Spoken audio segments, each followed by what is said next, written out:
Thank you Bobby. ఇప్పుడు ఓకేనా? Okay okay.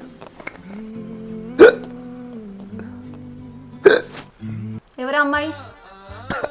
అమ్మాయి ఏంటి? ఏ అమ్మాయి తలుచుకుంటుంది? అమ్మాయి తలుచుకోవడం ఏంట్రా? అమ్మాయి పేరేంటి? నేను నీ పక్కనే ఉన్నా, నేనైతే తలుచుకోవట్లేదు. చెప్పు అమ్మాయి పేరేంటి? అమ్మాయి ఏంటి, పేరేంటి, తలుచుకోవడం ఏంటిది? ఓ మొన్న ఇన్స్టాగ్రామ్ లో ఒక అమ్మాయి ఫోటోకి లైక్ చేసావు, ఆ అమ్మాయా? ఇన్స్టాగ్రామ్ ఏంటి, పేరేంటి, అమ్మాయి ఏంట్రా? ఏం మాట్లాడుతున్నావు? నువ్వు ఇలాంటి వాడు అనుకోలేదు బాబీ. అప్పుడప్పుడు నేను ఎందుకు పుట్టినానా అనిపిస్తుంది సార్.